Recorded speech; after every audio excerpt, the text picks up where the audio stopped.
Depends what the story is. But what's your craziest holiday story? Do you have any? I knew this would come out at some stage on the podcast because it's just that good a story, like to be wasted not talking about it. Okay. Welcome back to the Unwind podcast. I'm your host, Lucas. I run a couple of agencies, one being a creative agency and another being a TikTok first agency. I also recently started an Ecom brand, so very much still on my journey to finding success as an entrepreneur. Now, this podcast is all about meeting with like-minded entrepreneurs and professionals to go deep, have a little bit of fun as well over a drink or two out of office hours. Most business podcasts struggle to do that and are a bit formal and professional and interview-like, and we definitely want to break that and go deeper, have a bit of fun, as well as offer tons of value. So you can find us on Spotify or YouTube at Unwind Podcast. Now let's get into the pod. Welcome back to another episode of Unwind. I'm joined today by a good friend of mine, Liam Dunne, who also is we co-direct an Ecom brand. He also runs an email marketing agency, ex-SaaS extraordinaire. I wouldn't say that. But Liam will actually probably have his own episode down the line, but just invited him on today because it's going to be a Q&A episode, just questions that people have asked in the community. Again, thank you so much for watching, listening, subscribing on YouTube and Spotify. We really appreciate it. We're growing. The downloads are going up on a weekly basis, and we've got some mad guests lined up. So, yeah, I guess firstly, Liam, just before we get into that, do you want to just give like a quick 2-minute blitz of your background just for a bit of context and then where you are now? Because I think Liam is actually going to be able to offer loads of value here as well with some of the questions. So Sure. Should we crack on? Yeah. It's the lilt today, by the way. So we're going alcohol free because, yeah, I mean, the Jubilee weekend is coming up and need to prepare for that. Cheers. Good shit. All right. Put that down. Okay, so 2 minutes, high level. Okay, so a bit about my background. So I didn't have I'd say a conventional background. So I didn't go to college, didn't go to university. At 17, joined the army. I was in the army for 7 years, which is the best thing I ever did. Really made me into the person I am. So like, talking about leadership mindset is definitely my jam. The back end of that, so the last 2 years, I badged as a sniper, and that's really when the penny dropped on how like I can go achieve good things if I put my mind to it. So that's when I looked at the other side of the fence. So I worked at 2 SaaS companies. The first one was sort of late-ish stage, like they'd already been acquired for like $800 million. So fairly late stage when it comes to SaaS, sort of moving towards IPO. Did like an entry-level sales role, which taught me everything about cold emailing and all that good stuff. Then went on to work at an early stage startup, so really at the other end of the scale, where I was sort of I was the first customer-facing hire, and I helped them build sort of their sales processes, but also their post-sales processes. So like all things retention, I helped them build that from scratch. And then most recently, as Lucas said, I started an email marketing agency. So I literally started that like just over a month ago. And that's where I am basically. Yeah. So yeah, there's loads of stuff. Again, as Liam didn't mention, but we're well in the trenches in an ecom brand as well, but won't kind of reveal too much of that, but still loads of value that I think can offer there. So yeah, I guess do you want to just start reading out questions? Yes. And we'll just shoot the shit, go back and forth, both give our opinion and see what happens. Cool. All right. Let's start off with a light one. So what does your average day look like? And I'm going to caveat this. Don't go like Uber Guru. What does an average? No. What does an That's a average good day point, look because like? actually there's like, it's become a bit of a meme, hasn't it? Like this whole day in the life of an entrepreneur. And I very much fell into that. Not like on TikTok, I did a few of like day in the life type videos. And yeah, to be honest, it's true. It's completely, that's like a best day scenario. But in terms of like the average day, I'll say like if I'm having a great week, what that will look like, and being completely honest, as Liam just said, that doesn't, and everyone's human, right? That doesn't always happen. You break that routine sometimes, shit happens, and that's completely natural, and you shouldn't beat yourself up for that because we're all human at the end of the day. So I guess firstly, I'd try, on a good week, I'd wake up at 6 a.m. Obviously, I'm based about 30 minutes from our offices here, which is central London, Brixton, just near Oval Station. So I will literally get up, get ready straight away, get dressed, come into the office. I will then do my affirmations and I'll read for 20 minutes and do 5 minutes of meditation. So again, that's kind of very basic level meditation, like basically just 10 deep breaths, which takes around 5 minutes when you're doing it kind of slowly and just being at one with your body. Affirmations, I kind of have 5 key goals that go across personal life. So, things like I want to buy a house this year. It might be a few that are more business focused. One might be more fitness focused.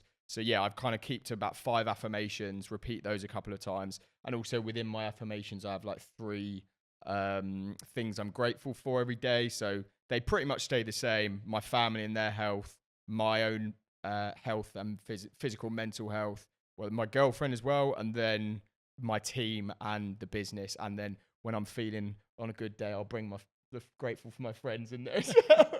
Might get a mention. Yeah, no, occasionally. So yeah, that's kind of the morning. Day to day, like, really varies, right? Now I'm more like in operations in the business and sales, so it kind of caters between those two. It's like top level management, so working, if we need to do one-on-ones, I'm very much at the head of that with the team. In terms of operations, I'm looking at how we can better systemize things, building out further SOPs. Again, we've moved everything recently from Monday.com to Notion in terms of like project management, everything. I know you use that as well. So that's a big part of what I'm doing, like further trying to optimize on everything, automation, SOPs is a big one. So our operating procedures, basically. So I think one thing I've really learned is if you're building a business to sell, or not even just to sell, just to be like a well-oiled machine, when new people join the business, you need to have SOPs for every single service, every single part of the business, recruitment, every single layer of the business. There needs to be operating procedures there so people can come in and have a look at that. And the best way I found to do that is Loom videos, like embedding them into Notion, which is cool that you can do that. But like waffling on a bit there, that's kind of what an average day looks like. And then I try and go gym in the evening, but being completely honest, like that probably has been happening like 2-3 times a week max lately, which isn't usual. I always find, similar with what you mentioned in the morning, basically I try to get all the hardest things out of the way. Nice. So, and gym is part of that. Like if I left gym to the evenings, that's my problem. I'd probably go gym like once every fortnight. So yeah, you should definitely try that. Go on. What's your routine? Because we actually spoke about this on the weekend, and I think yours is slightly different to mine. I think it's quite unique. So, well, I'd say mine's a lot far more simple than yours.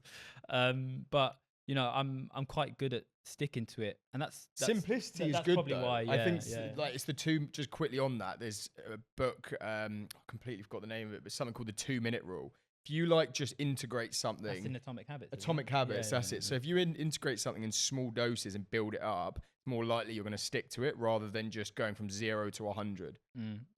100%. That's why I've cut out stuff like, I'd love to sit here and say that I meditate every morning and write affirmations, but I do that, but not every day. So and I don't either. My day is, and I stay fairly consistent with this. So I wake up at 6 o'clock. Well, my alarm goes off at 6 o'clock. What time I actually get out of bed differs to that. Are you a snoozer? Like, do you ever hit 2 the alarms. snooze? So 6 o'clock and 10 past 6. But my girlfriend's an early riser as well, so that and she just jumps straight out of bed. Just come get up at the same time as you. Yeah. Right. She goes to the gym in the mornings, and she jumps straight out of bed, which kind of motivates me to get out. So 6 o'clock, and then I basically go straight to my laptop. And what I do the evening before is I plan out my day, so I already know what I'm doing that day. And I work in like kind of very short sprints. So from say 6 o'clock to 9 o'clock, I'll just bang out a load of work, whether that be like acquisition focus, like lead gen, writing emails, service delivery, and any other little bits. And then at about 9 o'clock, I'll sort of get ready. Like until then, I'm literally sitting there in my pajamas. At 9 o'clock, I'll get ready. I then bang out another hour. And then at 10 o'clock, I go to the gym because it's the most quiet period. And it's one of the best benefits of growing your own business is because everyone else is at work. That's what I'm slacking doing. Yes, I recommend. And then from 10 o'clock to about 11:30, I'm in the gym and then having lunch. So I don't really get back to my laptop until about 11:30, 12. And then the afternoon follows a similar pattern in those kind of sprints. So I just plug in my headphones, turn on a playlist, and then just like get to it. Turn my phone over. I might come up for air to get a snack or a drink. But I think it helps massively with focus, because otherwise what happens is you just start getting distracted. You find yourself scrolling through Twitter, Instagram, and then you get no work done. Even though you feel busy, you haven't actually got much done. That's what I'm working with at the moment. I might try slide a few things in here and there, like every few days I'll journal. I try to meditate as much as possible, but definitely not daily. I think, and to be honest, like I said, that was like a good day for me. I probably on average do that about 3 days a week, and then do variations of that a couple of days. I think like one thing to note here is like everyone's different. Different things work for different people. I think people that try and like fucking force a routine into people and say this is the way, etc., just a load of bollocks. I think everyone is optimized in different ways, but yeah. Also, routine's different, but like if somebody told me they woke up at like 10 a.m., worked for like 2 hours, and then fucking went for walks all day or read all day, like I'd be jealous of them. Like for me, the long-term goal is to have it as relaxed as possible. Obviously, a lot of that stuff I enjoy doing, but I think you'll find that like it's the funny thing, isn't it? Like when someone sells their business, exits their business, and then they say they're just going to enjoy life on a beach, and actually they're just you're fucking it's so ingrained in you that life that you're itching for that next thing. Classic. It's very rare that you see someone like exit a company from one venture and then they call it a day. They just become like advisors and invest in invest it in the next thing. All right, I've got a question that kind of ties in with that, because there's a lot going on there. You mentioned a lot about like the operational side, just about like growing your business and putting systems in place, even just like getting out of bed in the morning and going to the gym. Like, how do you stay motivated? Yeah, it's a good question. And look, I've been honest. I've said this in a previous podcast. Like, I've openly struggled with depression in the past. It's something I manage now and I'm okay with, but I still have levels of like being very up and down week by week, depending on things going on. Obviously, it can be quite stressful sometimes, which is completely normal. I think, to be honest, it's like knowing and this is something I learned actually from Alan, CFO of Tesco, on the podcast I did with him.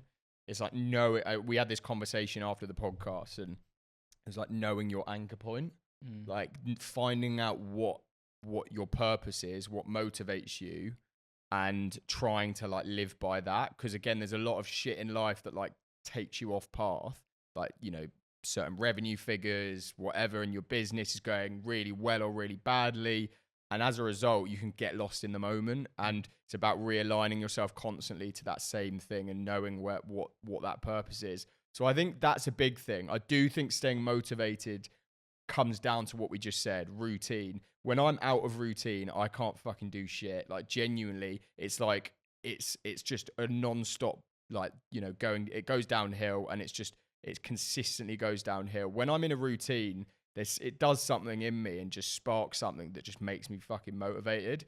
And I think as well, motivation is toxic in the sense that it's like a snowball effect. I think when you get into a good routine and you're motivated, if you continue on with that, it can kind of continue to accelerate further and further. Okay. What are your thoughts?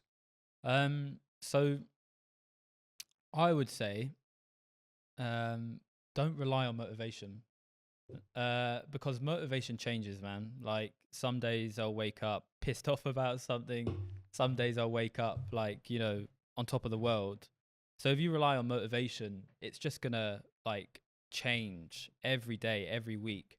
And if that's what's fueling your fire, then obviously the output's gonna change as well.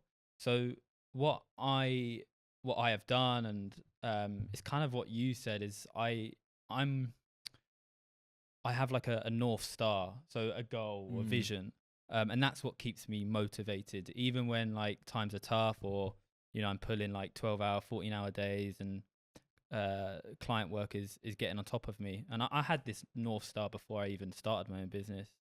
I just think of that, and Yeah. I've kind of gone a step further, and what I've done is I've actually like printed it out, and I have it on my desk. It's the only picture on my desk. So every day What is the picture? It's like a piece of paper, list. a piece of paper that I printed out, and it's broke down into my vision, my mission, and my principles, which are all things like I live by, and I look at that, and it just makes me realize why I'm doing this, why I'm in this shit situation, and that's what motivates me. Principles, that's interesting. It's so important, but it's not something I've ever thought about properly. I mean, what are those principles? Well, there's quite a few, so I won't list them all off, but it's stuff like integrity. Like, I think in business, and I won't talk about it too much because I could talk about this stuff for ages. Like in business, it's very easy, and you'll sometimes come across this opportunity to take the short path or take the unethical path, like, fuck someone over, or like get money easily.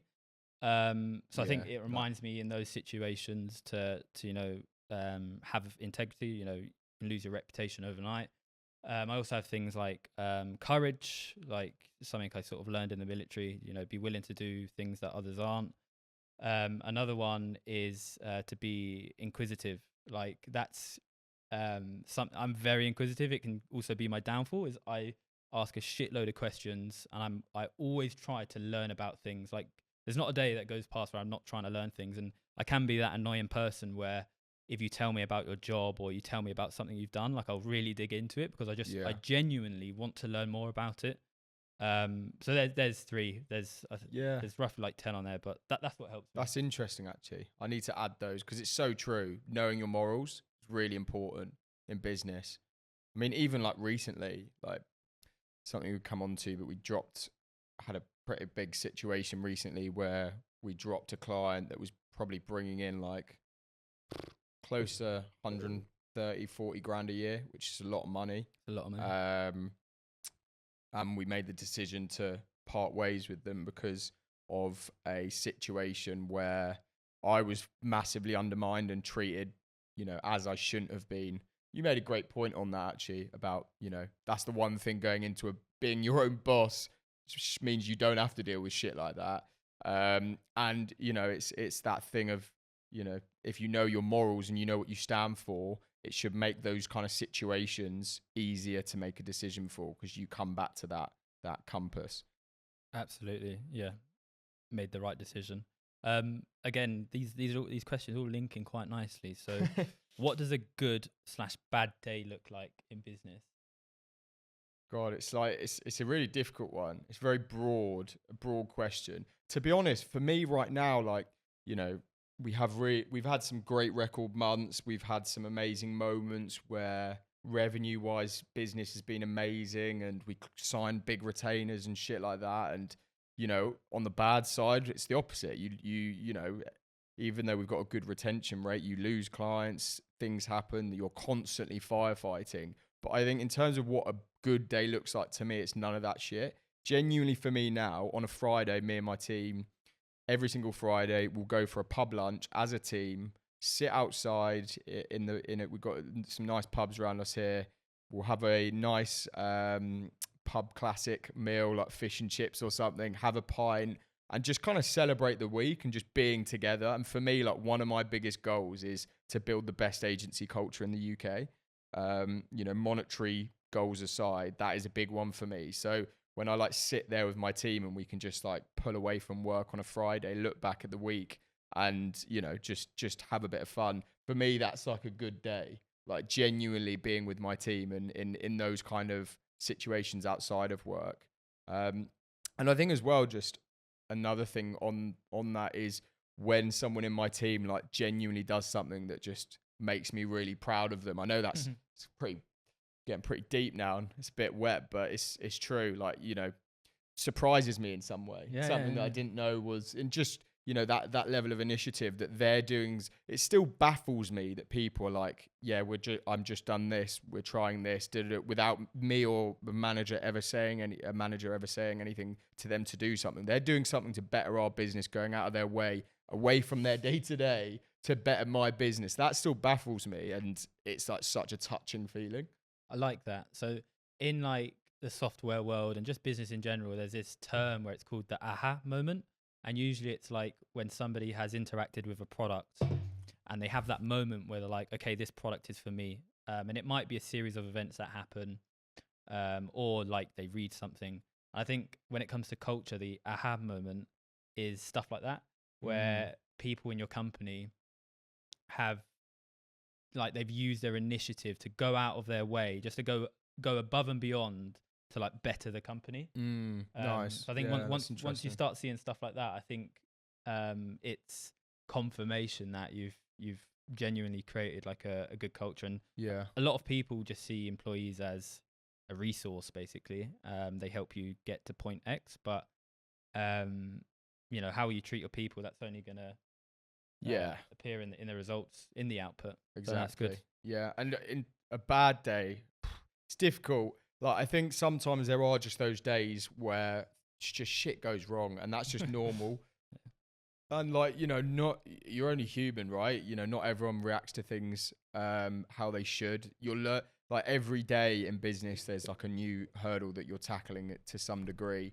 I think realistically, a bad day is just when and again, it's like PR 101, it feels like, but it's just like when either you've done something that the team have fucked up in some way, and obviously then I've obviously got to then pick up the pieces, which is what a you know, leader needs to do, or I've fucked up in some way, or, you know, we've done something that has meant we've not, you know, upset a client when we know we are accountable for that. And those things happen, you know, you're constantly learning, but it's a difficult one to put my finger on that, because shit happens all the time. It's a constant roller coaster. Yeah. Do you have any like say when you do have a bad day, do you have any kind of like framework or like process to address that bad day? I think genuinely, like, one of the big things is just, and I know this, it's kind of just step away. Sometimes just shit keeps happening. Yeah, and then I'm like not a nice person to be around, because like all this stuff's going on. It's just firefighting, and it's kind of what a leader is. It's just a firefighter.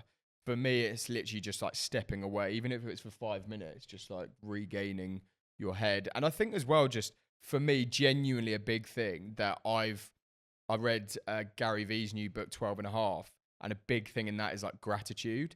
And it's like, if any of that shit goes wrong and you just recenter to the things that you're grateful for in life, like realistically, you fucking lose that client, or, you know, you don't hit your targets, like in the grand scheme of things, if the people you love are okay, I mentioned this in the Jordan Joe episode, I think, then what else really matters? Like, it kind of puts things into perspective. Yeah. Really. What about you? Well, I mean, I'm very early on in my business journey, so honestly I'm treating every day like it's good. I'm just blessed. But I guess like, but like in life, like, you've fucking been in the army, which was must have been ridiculously pressured, and then in these SaaS businesses as well, so like a bad day in those situations is probably very translatable. Correct. So what I try to do, right, well, we can skip the good day part, but on a bad day, because that's probably the most valuable, is similar to what you said, like really just like pause. It's like try to never make a big decision without sleeping on it.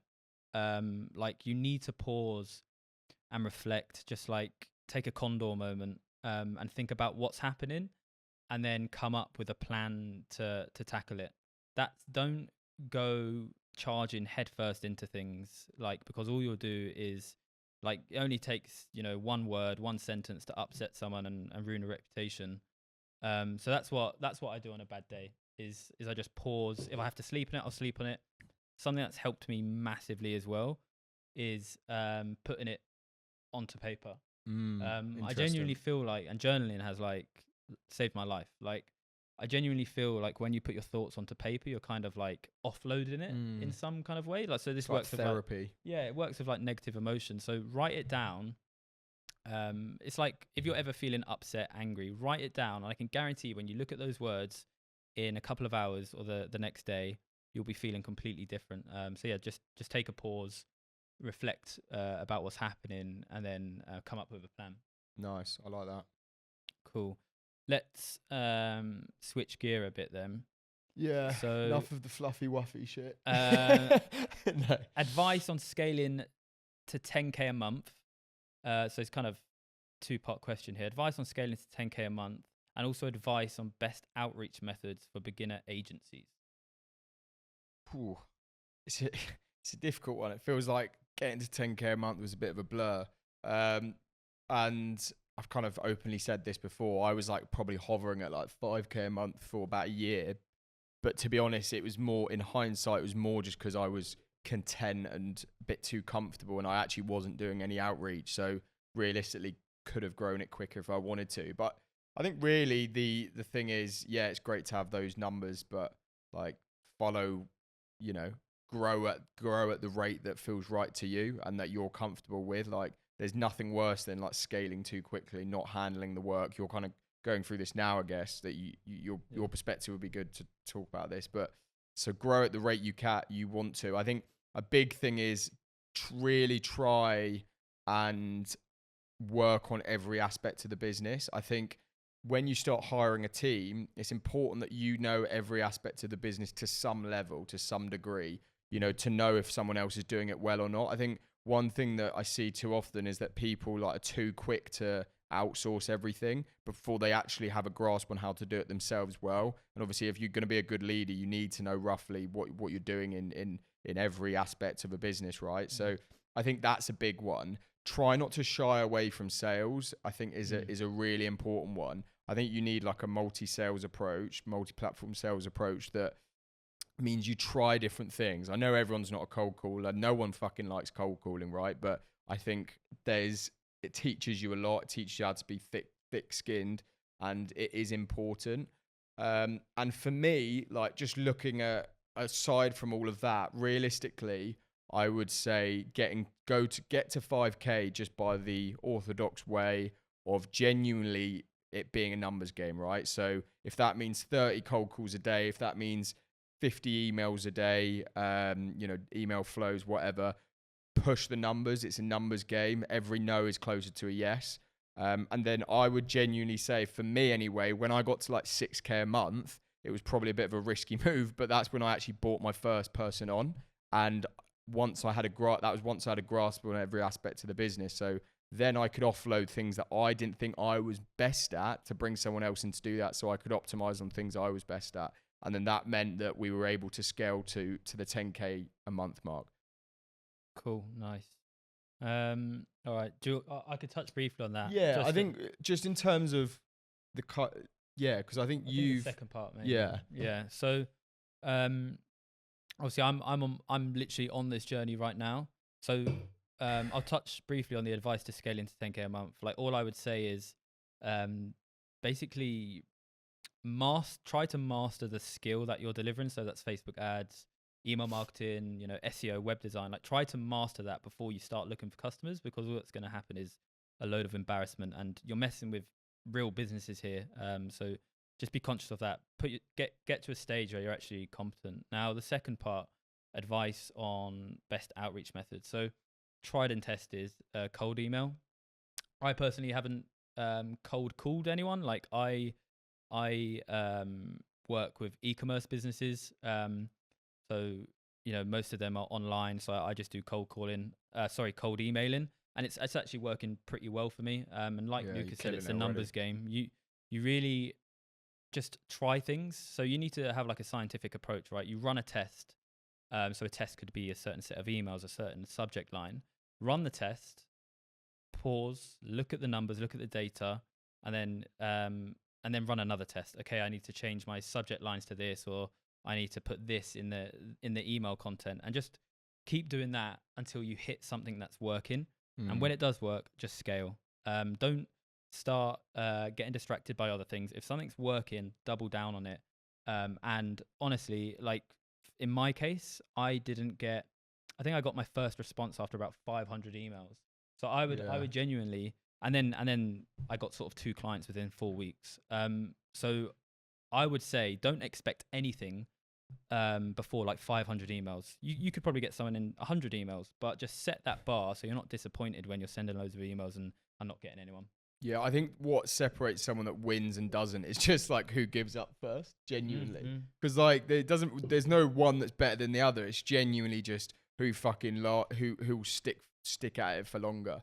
The only caveat I would say to what you said, because what I see sometimes is that people overthink like becoming an expert in a certain thing, which so far they overthink it that it means they don't actually start doing the thing, which is, you learn as you go. So I agree that, you need to do the necessary training. You need to get to a point where you are confident because you want to be selling something that is of a quality service. But at the same time, don't then just continue kind of going further and further down that education rabbit hole which actually then hinders you actually just getting started. And to round that off, you can learn most things online for free. So yeah, do not get, a lot of people do this, they procrastinate with courses, paid communities. Like genuinely, you can learn most things on the internet for free. Join Twitter, and Twitter is a mad education hub. Yeah, and also you can grow your network concurrently as well. So it's good. All right, I think Hamby Media are kind of leaders at this. Best advice for using content to grow a business? Yeah, good question.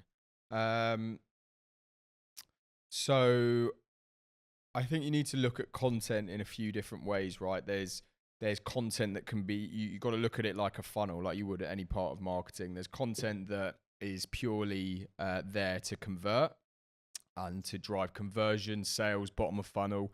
There's high level content that is there to be used for brand, for social media management, for kind of enriching relationships online. For us, we specialize more in top of funnel. So I think just on that, one thing I would genuinely say using content is to look at a business, flip it on its head, and look at it like a media company rather than let's say a fucking shoe company. Let's say it is. So let's say we start working with a shoe company. We'll flip the model on its head, so they're actually a media company that also sells shoes and become a hub of knowledge within that field or hub of entertainment within that field. Foot Asylum's a great example of this. I didn't actually mean to link the two of them. Obviously, they're fucking shoe outlet, retail store, whatever.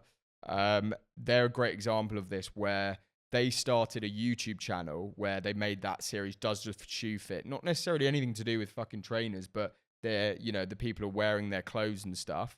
But it's all just entertainment and being able to enrich relations with the audience and grow a following and flip that model on its head to become a media outlet and build a community through that. So my thing would literally be to use content on your platforms to become a media outlet, to give as much value as you can, to build that community, converse with your community through that, and then, triggering entertainment and value through that. Because I think people just focus too much on promotional content, which is not a kind of useful tool in my eyes to building like longevity and legacy online. Nice. You see this with most, especially larger companies. Like, I mean, the previous company I worked at, they went so far as they actually started their own media company separate to the main business, and they had hired like journalists and all sorts. All right. What happened to Hector?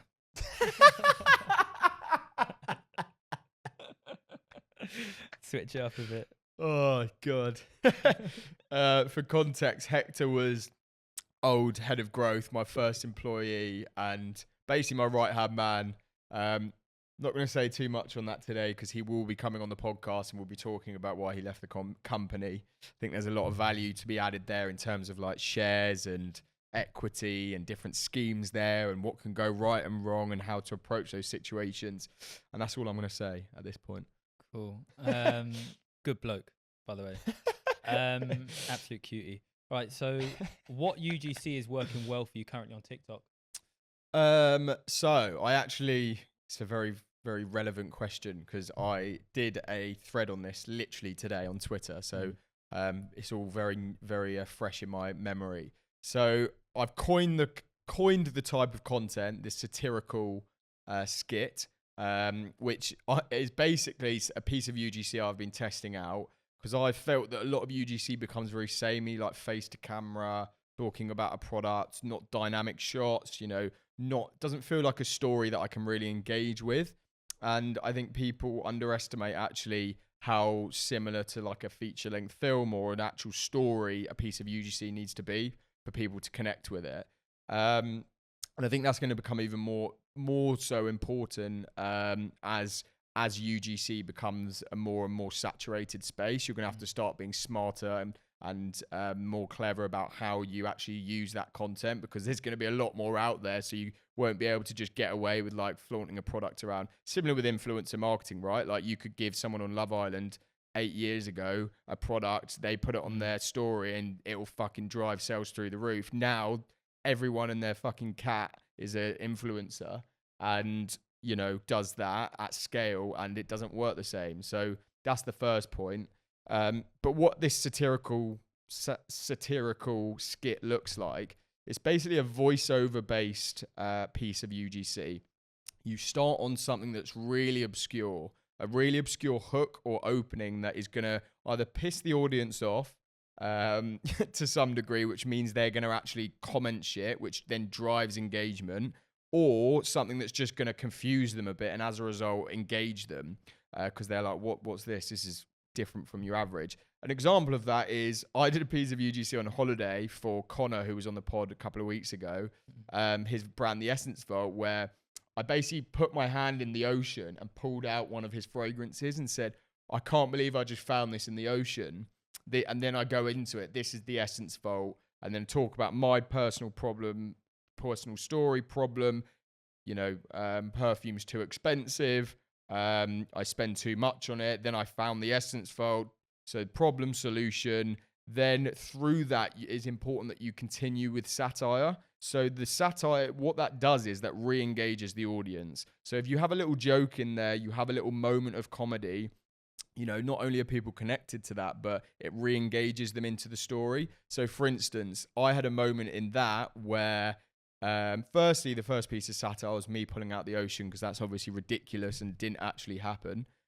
Secondly, I'm like, I smelt good in the office. I smelt good on the sofa. I smelt good at work. I smelt good in the Uber, etc. And it's like cutting to all these shots of me in these different settings. And then one of them was I smelt good whilst having a dump on the plane, and it was just me having a shit on the plane, basically. Obviously, not showing anything. So it just re-engages the audience those moments, and that satire voiceover style seems to be working really well for us.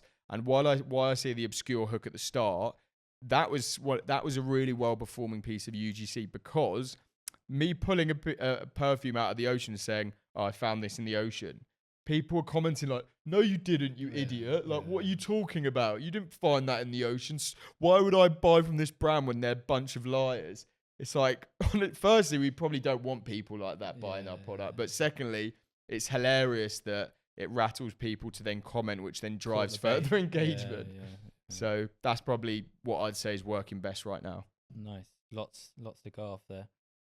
Okay, on a personal level, so what investing do you do outside of your businesses? What would you recommend? So let's both answer this. I think we both got a few perspectives here. So I've tried crypto. I'm in like a fair amount of different crypto projects. not crazy amounts of money. Definitely not anymore in the recent situations. I think I must be down about 10 grand in the last few weeks since the bear market that we're going into. So I do a little bit of crypto, but I think one thing about crypto I would just say is be really, really careful putting in, just putting in what you're willing to lose. What I put into crypto, in my head, I've wired myself to think I'm not getting this money back. And that's really important with crypto because it is fucking volatile. And if you can't handle that volatility, like mentally, it's not a good place to be. And I've been there before and lost a lot of money in the past in 2017, pulling out money when it went into a bear run, not knowing how cycles worked, etc. So that's the first thing. Second thing for me, which I genuinely think is like the most obvious thing that everyone should do that actually not that many people are doing, is investing in S&P 500 / FTSE ISAs or funds, index funds. So an index fund means it's not actively managed by a fund manager, so you get better rates. On Vanguard, you can get an S&P 500 fund or a FTSE 100 fund. You as an index fund, you can make that an ISA, which means it's tax free up to you can max that out 20 grand a year on that if that's the max that you can put up to. And the average rate of return is like 5 to 10% a year, and it's like compound interest. I put in £250 a month into that ISA. I literally, without fail, like it's the first thing I do at the start of the month, because I know that if that money's not there, if that money I put is aim to put in at the end of the month, that money's not going to be there at the end of the month. So I take out everything I need to at the start, so I know that I'm just left with what I need. So they're really the main two things that I invest in. The index fund is for longevity. I'm not looking to take that out in the next 30 years or so. But the rate of growth there is crazy over that period of time if you are putting, as little as £250 in a month. So yeah, they're the main ones for me. And obviously my pension, I've got a private pension, which obviously comes out of my salary every month. But yeah, what about you? So at the moment, I'm mostly holding cash because I quit my job and I need cash to pay my bills. So I liquidated quite a lot to have that buffer. But most of that cash was generated through crypto, like the bull run, sort of during lockdown, I think it was. I can't remember, but yeah, I had some pretty. Do you want to tell the story? What? Because I think this is funny. Because I basically I like failed and you completely won. Just about the what coin was it? Oh, Shiba. Yeah. Shiba Inu or whatever it's called. Shib. I'll let you tell the story, and I'll caveat. Let me just start it off, the story. So Liam messages me. This is before Shiba was on Binance, any of that shit. Liam messages me a few weeks before, like it was ever known. No one knew about it. Like it was an unknown coin at this point. Those internet communities, man. Yeah, exactly. And he just messages me. It's like 11 p.m. at night. I remember the exact moment. I'm just getting into bed. He goes, if you've got a couple £100, just like that you're willing to lose, just put it in this coin. He's like, I'm hearing a lot about it in this community. I just recommend, just got a couple £100, put it in. So I tried to put it in, did that whole pancake squat shit and all that. Tried to do it, failed to go through, and then I just thought, I'll do it another day, and then just forgot to ever do it. So I'll let you take over now from your perspective. Well, yeah, I think I chucked like a few £100 into it. And I'm not going to give exact figures, but a nice amount of money it grew into. Small fortune. Yeah. But also, just as quick as it grew, there was obviously that first crash, so it went down as well. So before I sold, like it did go down quite a bit, but that I would go as far to say is that like that bull run there, and I also kind of went into a few other coins that did quite well as well as Ethereum. Those wins there are probably the reason I was able to start my own business. Wow. Because they gave me like such a buffer that I could sit there and say, right, if I don't earn a penny for more than 12 months, I can still survive. Yeah. So yeah, that's where I've spent most of my time investing. But I also have a monthly direct debit to an S&P 500. fund, which is like very safe. You know, I think that's kind of 10-20% returns, which is actually really good for that kind of fund. But you know, the world's just a bit crazy at the moment. I haven't checked it recently. It's probably it's not looking good. Gone in reverse. And then so mostly cash, a small bit in crypto. I've liquidated most of it. And I also, so I have some in the S&P 500, and then I also have some in like individual company stocks, which has like not gone well. Like I used to do a bit of that. Yeah, so I have money in individual tech stocks and stuff like that, and a lot of them have just like crashed. So I've lost maybe a little bit there, but you don't lose it until you sell it. So I'm kind of holding firm with everything. But I would say, because the bottom here is like, what would you recommend?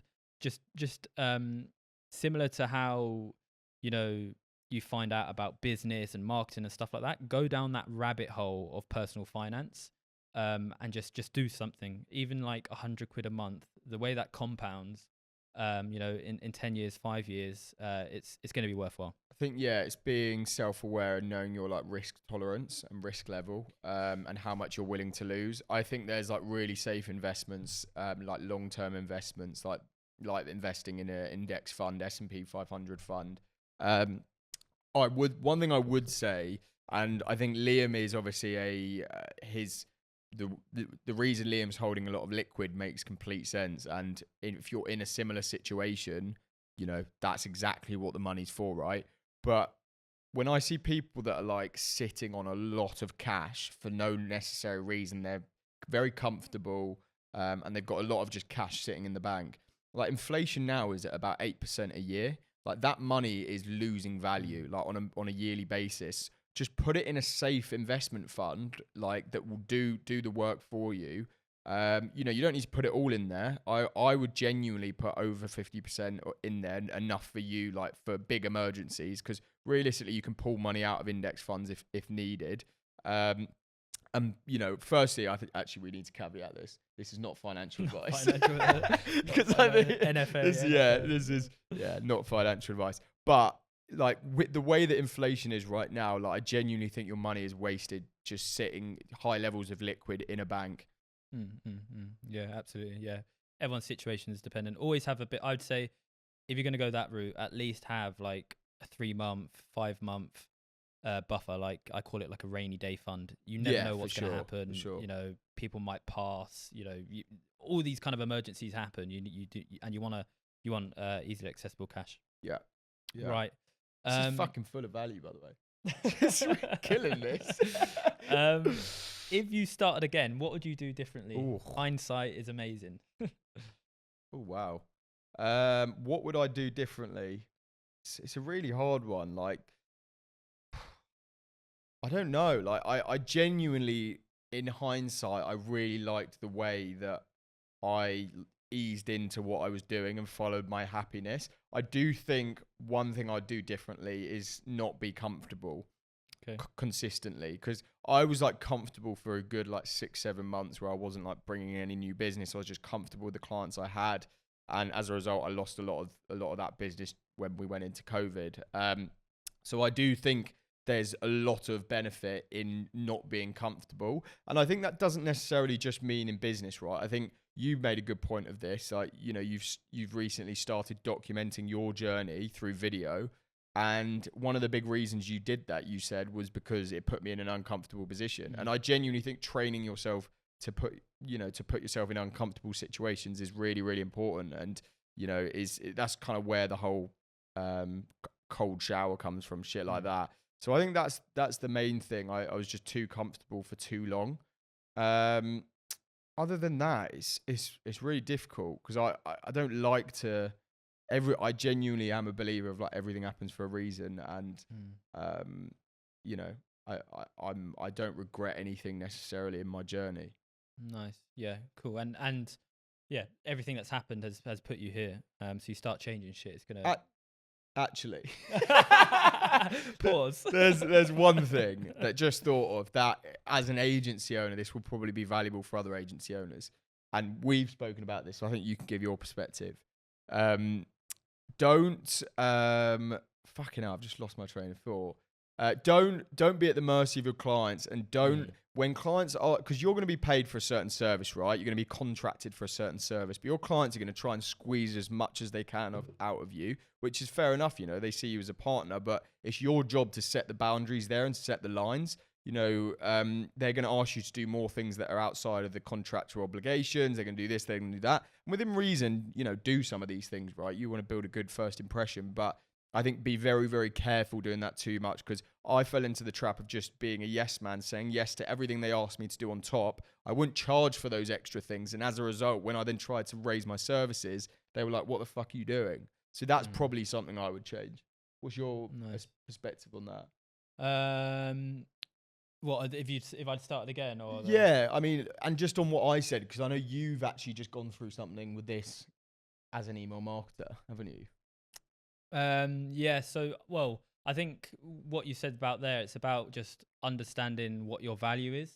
Like I had a call with a client recently, and I basically just in a data backed way told them I was giving them a lot of value for not a lot of money in return, and it turns out that they're going to be paying me more money. So I think it's about understanding your value. And I mean, I haven't done this so well because I'm at my beginning stages, and I've kind of, I do a lot to keep my clients, but you do need to set boundaries, because I can assure you, everybody just wants to cut costs and have as much profit as possible. So they are more than happy to pay you the least amount of money possible in return for the maximum amount of work. They don't care if you can't pay your bills. So definitely set boundaries as soon as possible. Yeah, nice. Right. What's your work-life balance like? This is quite an interesting question to me. So yeah, I'll let you. Yeah. I think it's like definitely it comes in phases of like more intense work, and then more intense play, as it were. Or I mean, I genuinely have always been a believer of like, and again, this is within reason, but work hard, play hard. I do hate that phrase now, but it's something I've used in the past. I do work really hard, and as a result, I don't beat myself up that I like to go for a beer with some friends on a weekend, and, let my hair down. I think sometimes it's good to have that release and that not escape, because it's not an escape. I love what I do. But I think sometimes I genuinely found, like, I genuinely tried doing dry October. Don't know if that's a thing, but I did dry October one year, and I just thought I'd try it, see what this teetotal life is like. Not that I'm like a heavy drinker, alcoholic or anything, but I'd probably go out once every 2 weeks with friends, and have like a fairly big night. But I think I tried it, and for me, it just like I genuinely didn't feel any benefit. I genuinely on weekends felt almost like a bit anxious and stressed, because I was just thinking about work constantly. So for me, that break away is really important. Like genuinely Monday to Thursday, I'm probably like doing consistent 10 to 12 hour days, which I think is pretty normal if you run your own business. But then I really do try and, although I do bits on weekends, like we all do, I do a couple of hours here and there on weekend. Like I might do a Saturday, a few hours in a Saturday afternoon, then go out and see some friends or my girlfriend, whatever. But I think it's important to get that release and that break away from it, even if it's just for an evening a week. But then there are times where, like, in the summer, where I will probably pull back a little bit from work, because I've done some intense work in more of the winter months, and then I'll have a few more plans going on, and that's also okay. Like, don't fucking beat yourself up if you have 2 weeks where you work like a normal work day, or like work a bit less. Like 8 hour days. God, 8 hour days, fucking hell. But yeah, just like even if it's a 4-day week, you just feel I need to take this day off. Like, don't beat yourself up for that, because very much ingrained in entrepreneurs that you got to fucking work till you die. Agreed. What about you? So I've struggled with this since. So I started working at 17. I've probably struggled with it since then, but I think it stems from, like, obviously in the military, like the military is not a 9-to-5 job. Like, you kind of have to take it seriously because the stakes are a lot higher. It's more of a lifestyle, right? Like, in your own time, you're getting fit, you're training, like practicing. So there wasn't much of a work-life balance there, and that's probably why people in the army are so rogue on nights out, because they just work so hard. But and I've kind of followed that, like that's followed with me, and obviously I'm starting my own business now, so, and this is my passion, like this is my number one priority in life. So I kind of don't see it as work. I see that I'm sort of building. It sounds really cringe, but I'm like building my future. Like I'm really laying the foundational blocks of my future, and therefore I don't really see it as work. Like there's not a day I wake up where I'm like, oh fuck man, I got to work. Like I'm buzzing every single day. And I think if you're if you're starting a business, especially at the early stages, like you have to be willing to put in that work. So you might sacrifice some of the fun stuff. But work / building a business, it doesn't need to be exclusive of fun. You can merge the things together. You can enjoy the process. And I think some people are guilty of that. Like it's not binary. It doesn't have to be work or fun. You really can merge the things together. And that's, meet people, like-minded people, like doing this. I don't consider this work, although we're talking about business. Yeah. So I think that, you can blur the lines. Yeah, for sure. You just got to fucking find what you love. And I know that is harder said than done. Oh, it's easier said than done. Sorry. Yeah. Well, finding my passion took me like a couple of years. It's why I've only started my business at 26, right? How did you find that then? Like, find my because I guess some people watching this might be like, I don't know that thing I'm passionate. Like, I'm not. Some people genuinely will be watching this like, I'm not fucking passionate about anything. I don't know what I want to do. Like, what? I know that's such a hard question, but how did you navigate through finding your passion? Well, you go on dates before you get in a relationship, right? You get in many you get in many relationships before you get married. Try things. Like bloody hell, I went down that rabbit hole on the internet. I tried drop shipping, like, oh, what's a branded t-shirt? I can sell those. eBay flipping, those resale Discord groups, like Facebook groups. I forget, is it Gem Sneaker? They like reselling thing. Fucking hell. I've tried Crep Chief Notified. Yeah, I've tried all of that. And that was my jam in lockdown. Yeah, I've never consistent with any of them, which is the proof that I wasn't passionate about them. So I was just trying to, I even went down like, oh, should I write SEO blogs?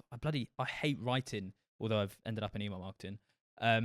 So I tried loads of things, and just to see if I liked them or not. And if I did like things, then I stuck with them. And when you build on a business, it's going to take you years.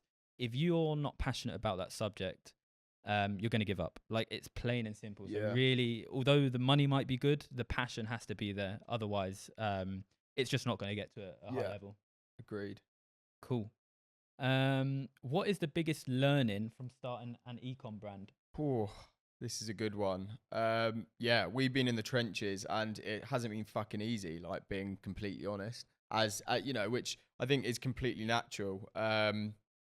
Obviously I'm a B2B service provider. An agency is very different to an ecom brand, although I know a lot about the mechanics and marketing and operations in a business. There's a lot of shit that you don't have to do in agency land that you do have to do as a D2C operator, such as fulfillment.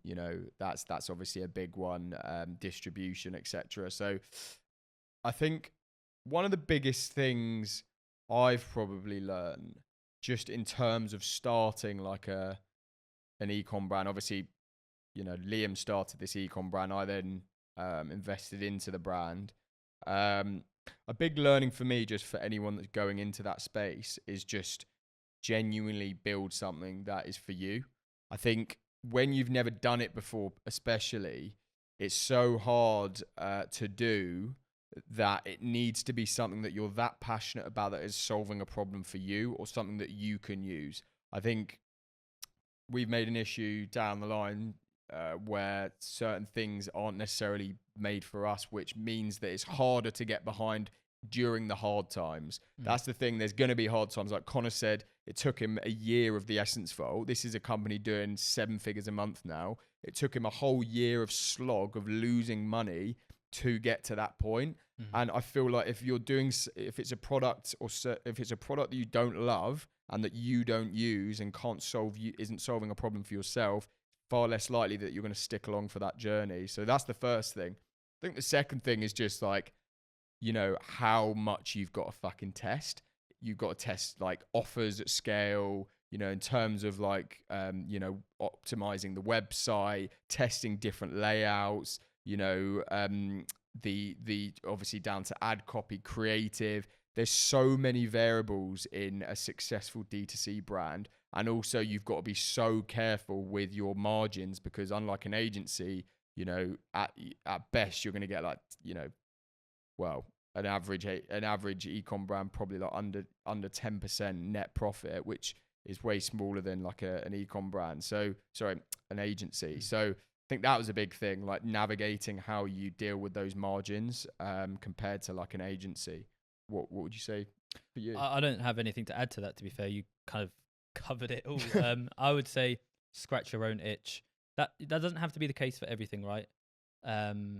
Otherwise, your scope is fairly limited, but scratching your own itch helps massively, because you're actually solving your own problems, and therefore you are your target customer. So it just helps you a lot more. That's all. Yeah, that's all I'd say. What about just in terms of like, what have you learned in terms of like, say, fulfillment, distribution, all of that side of an ecom brand? What's some of your biggest takeaways from that I guess you could take into another brand? It's time consuming as fuck. But all very important things, like fulfillment, logistics are probably the most important side of an e-commerce brand. If that goes to shit, the whole brand goes to shit. No product means no revenue.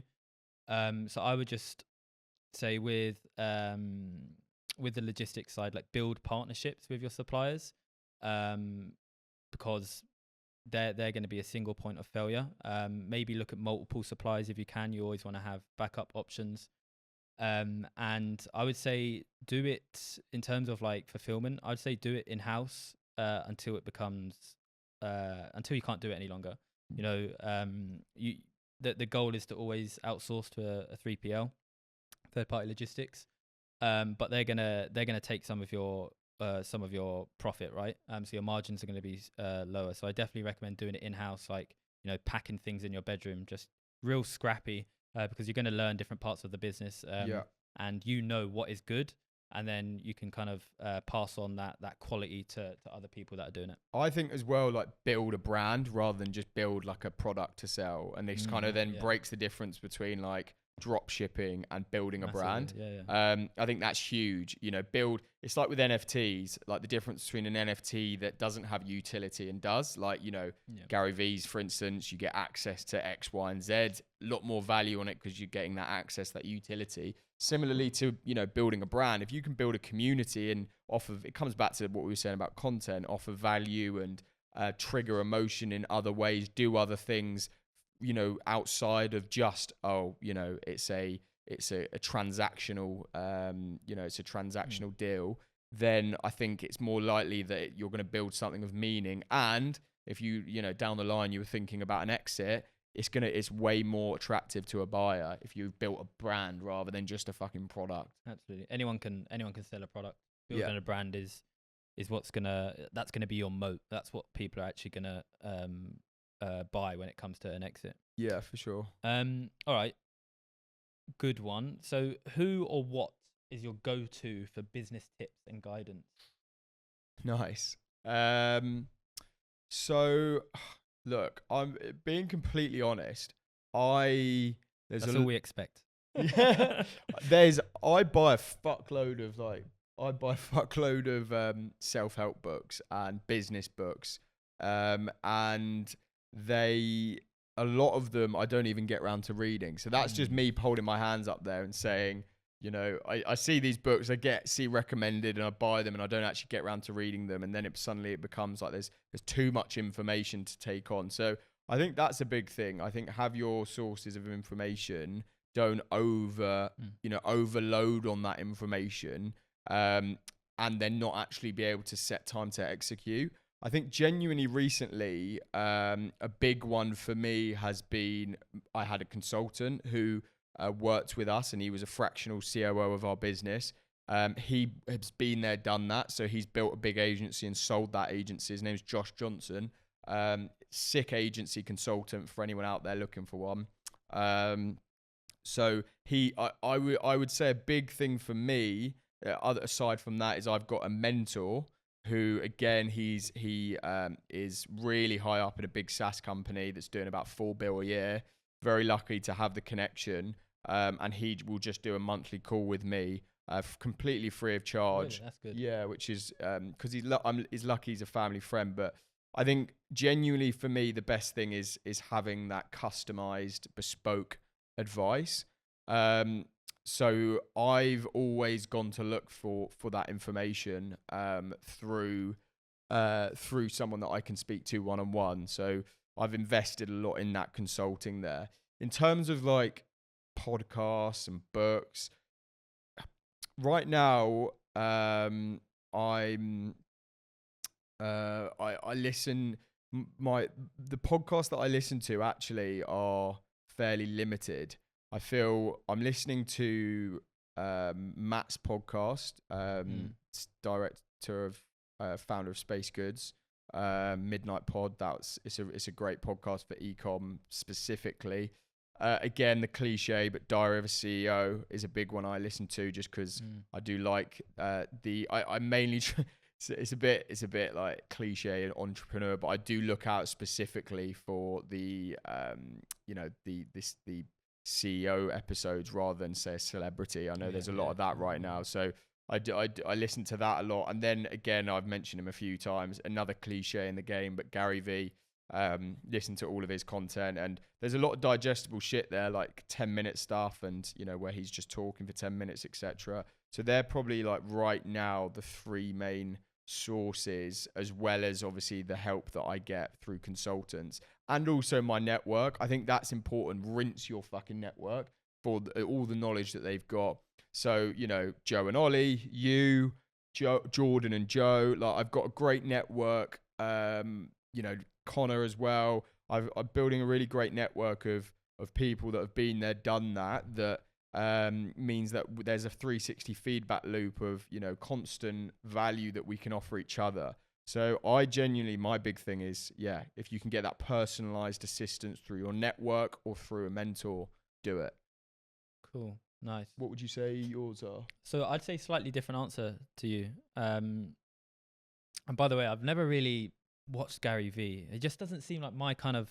He's very intense. Yeah. But so I'm a bit of a cheapskate. So a lot of the content I consume is free. So pods, definitely, like this. You said Matt's, that's a good podcast. Diary of a CEO, brilliant. My First Million is quite good as well. I know we listened to that in the car on the way back the other day. But I limit that consumption. Like you can definitely get in this, you can basically consume too much content, and then that just leads to like decision paralysis, where you're like, oh, that's a good idea, I should try this. Like just try to minimize it as much as possible. But I've discovered Sam Ovens recently, and the funny thing is actually, he has been around for years. I think the videos I'm watching of him are like 6 years old, and I've literally only discovered him this year. So I'm like, I'm years behind the curve there. But I find him really valuable. Like he talks a lot about business, but a lot of the stuff he talks about isn't fluffy. He's not selling to me. It's just really valuable. Like I found like his very direct. Yeah. Which is good. I find him really good. Alex Hormozy is good as well. Yes. Although reading, that's the book I'm reading right now. $100 million offers. Must read book if you're starting an agency or a business. I find he's just a book of knowledge, that guy. But I don't consume like his TikToks and all that kind of stuff. I'll watch like the odd video here and there. And then I do a lot of reading, obviously, all the classic self-development and business books. But I don't read too much nowadays. But I would say consuming content is good. You'll learn a lot, but action is what's required to like move the needle. You can definitely consume too much. Yeah, I was talking to Ollie about this actually, from Saw, who's obviously been on this podcast, and he was saying like he's invested so much in like outside knowledge for so long now that he feels that he's just all this information's coming in, and as a result he's having no time to actually action on any of it. Yeah. So I think like he's actually pulled away now from getting that outside help, just so some of the things, the learnings that he's instilled, he can actually fucking try. So I think that's important. Like learning is great, but actually actioning on those learnings is even more important. Absolutely. And all advice is very nuanced, right? Like businesses are different. Like my best advice would be connecting with people who are maybe a couple of steps ahead, a few steps ahead, and speaking with them in an informal setting. Like people view mentors as this old wise man or woman that you kind of just stumble across. Like mentors are in our everyday lives. Yeah, like, so true. Lucas is a mentor to me. I might mentor him in some things. Like, you know, I'm in loads of people's DMs on Twitter. They're mentors to me without even knowing it. So just speak with people, ask questions, I'd say. For sure. So true. Right. What's your 5-year plan? Yeah. It's a difficult one, this, because like I used to have a 5-year plan and it was very regimented, but then within 6 months it just was completely different. So I do think it's great to have like a 5-year plan. But I also know that things change very, very quickly, and that path can be altered. So I don't fully have a 5-year plan. I do have a rough idea knowing of where I want to be in 5 years, in terms of like where I want my agency to be, and you know, my other businesses and things like that, and what I want to potentially start going into. I think within the next 5-6 years, I'd potentially like to look at either selling the business or separating myself and moving into other ventures. I think a big one was like actually building ecom brands that I can like put through the Hammy Media funnel, which we're kind of testing to a degree now. I think B2B is something that I definitely don't want to be in for you know, more than another decade, I would say. Too much stress. Yeah, I think it's a great thing to do, and I genuinely built some insane client relationships. Like a few of my clients actually listen to this podcast and say how much they love it, so I appreciate that. And I built some great client relationships, but it's just, you know, I understand it. And Connor made a point of this, was like, I think it was Connor. It was either Connor or Adam saying like, when it's your brand and your ecom brand or your whatever, it's your baby. And that's, you know, you don't let someone else hold your baby and you get a little bit stressed out about it. So like an agency going into a business and taking over everything, you know, that's why brand owners can be, you know, quite difficult to work with sometimes, because you're handling their baby. So I think that's something that I definitely want to pull away from. I definitely have my goals in terms of like where I want Hammy Media to get to in terms of like level. I would love to hit that 8-figure valuation. Again, this just it's very like surface level, wishy-washy stuff. I know this is that as much as I want that to happen, like genuinely just want to build a team and an insane culture. I'm not going to say the word family because apparently that's toxic. I've heard calling a business a family, but yeah. So I'd say that's kind of the 5-year plan. Obviously for you, advertising as well. I genuinely think that business, in terms of like within 2 years' time, I personally think where TikTok will reach its peak will be in about 2 years. So I'd love to build that company to be, you know, the most recognizable TikTok agency in the world. And I know that sounds crazy, but I genuinely think it's doable. And then potentially look for an exit there. I've always wanted to exit something. I think it would be harder to exit Hammy Media because it is my day one baby. But I would definitely, after this B2B venture, want to be exploring a brand. Probably will happen sooner than that. It's solving a problem for myself and that I am fucking attached to. Yeah. What about you? Nice. I'm going to keep it simple, keep it real. Like I have my vision, my North Star, but I don't have like a 5-year goal. Like I know what I want to achieve in the next 6 to 12 months. Beyond that, like honestly, I don't know. Like anything can happen. Like you said, like you've set like financial goals, right? And like you've just smashed them out the park. It just goes to show like that the goalposts are constantly changing. Yeah. So like for example, I don't want to work towards like 10k a month if I can hit 30k a month in the same time frame. So I have like short-term goals, 6 to 12 months, and then I have like my North Star, which is sort of the gold medal at the end. But you know, what happens then is you just set new goalposts. Exactly. As you've witnessed. I think it's just, I've said this so many times on this podcast, I think, but like genuinely, I think the goal is just being fucking happy. And like having that freedom. Literally. I think that's it. Like not, the whole point of being a business owner is to bring yourself freedom to a degree. And if it means that you're losing that, then maybe you need to relook at whether that makes you happy anymore. That's what I was getting to when I said like work or your business does not need to be exclusive or fun. Like you shouldn't view them as two separate entities. Like you can definitely merge them together. You can have fun while build something. Like you can have fun while putting in the long hours. Yeah. It just it depends on what how you want to build it. Yeah, for sure. Right, should we do one more, two more? Cool. Right. Should we end on like a more of a light-hearted one? Okay. And maybe then just, do one more now, and then we'll end on, if there's any personal ones, I don't know, that's like not necessarily like business related. What about best tips for managing a team? Nice. So I'd say there's a few things. One thing is like being empathetic. So genuinely like caring for your team, wanting the best for them, not just seeing them as a workhorse. I think another big one is aligning their goals to the goals of the business and like where you want to take the business. If you really show your team and they buy them into your vision of what you're building, and they come on board with that, and then find out what their goals are internally and how you can align the two, it's more likely that they're going to then be on board and be able to work towards your goals. If there's a way that you can optimize on their strengths and what they enjoy most, it's more likely that that's gonna lead towards your goal, your business goal.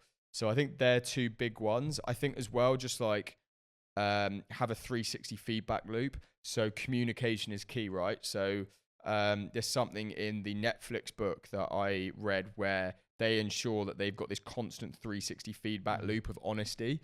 And if you think something, you have to say it. And it calls for quite uncomfortable situations at times, but their whole team have become so instilled in that culture of honesty that it's meant for a much better environment.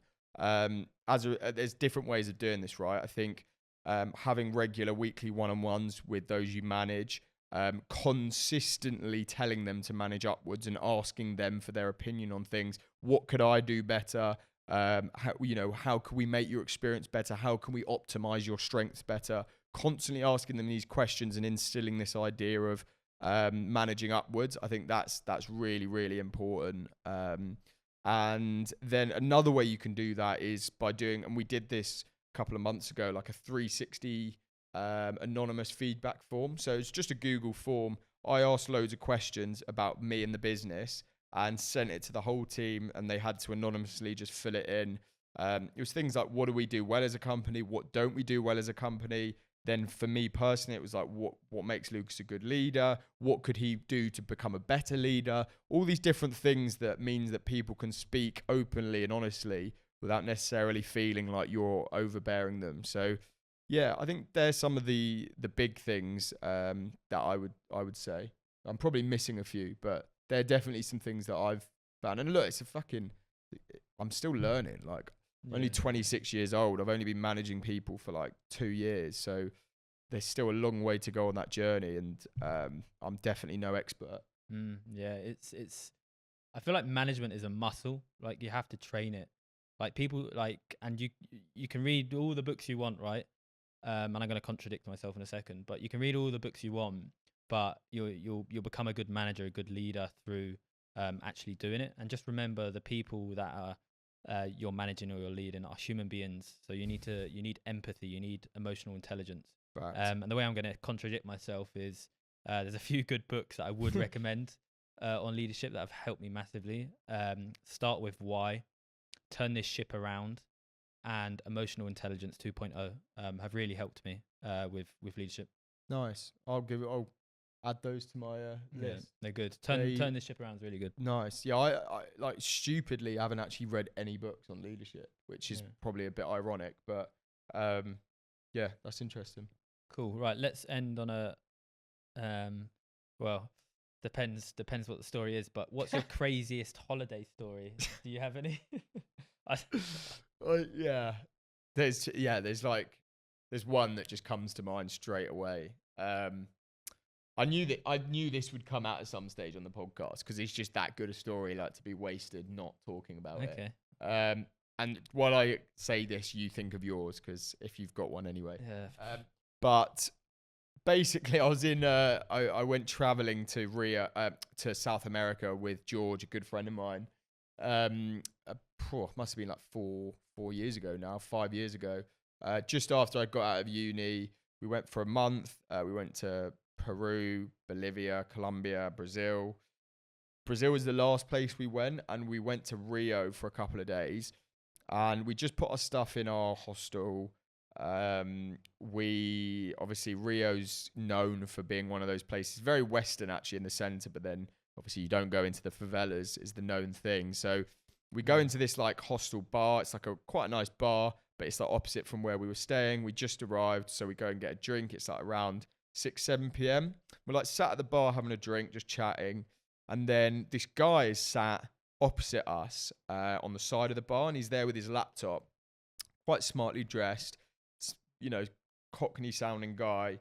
And he just shouts over to us. He's like, "Oh, are you boys from London?" And we're like, "Yeah." And we get chatting to him. Turns out he's from Ealing, which is where George was from. And we ended up having a few drinks with him. He clearly has money because he's like, flashing about the cash, talking about money, etc., etc. Looks like a bit of a businessman. He's like, "Yeah, just get any drinks you want on my tab." Turns out that, and I'm not going to say the company, but he was CMO, so Chief Marketing Officer of a global energy drink company. Okay. Have you heard this story? No, I don't think I have. One of the biggest, again, it's like top four, probably fourth or fifth biggest energy drink company, like one of the big ones. You'll know who they are. And he, so we were drinking, like got quite drunk with him, and then he's like, "Fuck, I'm supposed to be at a business dinner." He's basically out on business there for this company, whatever. He's like, "Shit, I'm supposed to be at a business dinner." He's like, "Boys, I'm gonna. It's this steakhouse just around the corner. I'll be an hour or two. I've got a few prostitutes on the way. Would you mind looking after them until I get back?" And I'm like, we just look at each other like, what the fuck? Like, what the hell is going on? And first thing I said was, "How the hell are we gonna know who they are?" And he's like, "You'll fucking know." Like, a bit of a sleaze bag. And so he just goes off before we can even answer. And by the way, he also gives us his keys. So he gives us his keys to his room, his penthouse that he was staying in. He's like, "Any issues, just go up. You can chill in my penthouse, whatever." And obviously, in hindsight, definitely looked a bit sus. And like, you definitely shouldn't be just walking into people's rooms when they give you their keys, etc., etc. But we were quite drunk, young, stupid. This is a good few years ago. So these two women turn up, and I'm just going to make up a name. This isn't his name, but they're like, "Where's Carl?" And we were like, he's going to be back soon. He said, "Just wait around." Like, he said you can have a drink on his tab or whatever until he gets back. They didn't like it. They stormed off. He comes back about an hour and a half later with a doggy bag with like this banging steak that we then started eating with him, that was just like in a box, like a container. Sorry, before this, they go off, the two prostitutes go off, and me and George think, right, let's go up to his penthouse room.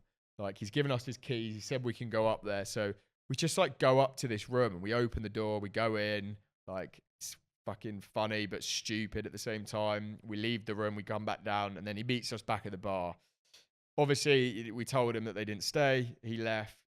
that they left, and then it was all fine. We continued our night with him. We tried to get tickets to the Flamingos, which is a football team based in Rio, that day, and we couldn't get tickets. It was sold out. It was about equivalent of about £80 a ticket.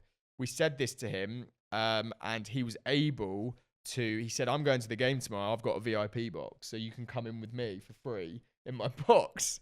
So we had this mad night with him, and then the next day he got us into his VIP box, which was crazy. We then obviously, had a good time with him. He was a bit sleazy, but quite a funny guy. Came back to London, kept talking with him. He said he could get us some tickets to games in England, some football matches. Turns out we were like talking about him getting us tickets to a Premier League game, and he was like, "Can you take my nephew?" And then randomly, he just fell off the face of the earth. Get this guy on the pod. Single ticks on WhatsApp, vanished off social media, gone. Jesus. And never heard from him since. That's a hell of a story. You see why I wanted to tell it now? Okay, no. So yeah, it's a pretty mad story. Probably a bit stupid in hindsight, elements of it, but yeah, it's crazy. And that's like all true. Yeah. I've got nothing on that level. Mine's just like stupid shit. So yeah, I'll give that point to you. Yeah, sorry, I shouldn't have done it that way, man. No. I know that story will just trump any holiday story because it's a bit mad. Yeah. I'm interested finding out who this company is. Yeah, we'll discuss that after the pod. But yeah, I think we'll wrap up there. I'm not sure how long that was. Feels like it was longer than an hour. But I hope you guys found this valuable. We're probably going to do these every like 6 episodes or so. These Q&A episodes. So keep the questions coming in. If there's any, just put them below on YouTube. Obviously, if you found this valuable, give it a like. Subscribe to us on YouTube and comment. We'd really appreciate it. Tell a friend. We're also on Spotify, so we'd really appreciate if you could follow us there and give us 5-star. We really, really are enjoying this. I really appreciate all the support. We're going to get Liam on soon for his own episode down the line because he's killing it so far with his agency, and I know that's just going to grow and grow, so it'd be wasted doing it at this stage. But yeah, really, really appreciated you coming on, Liam. I think we've added some value here, and yeah, we'll see you on the next episode. Peace. Peace.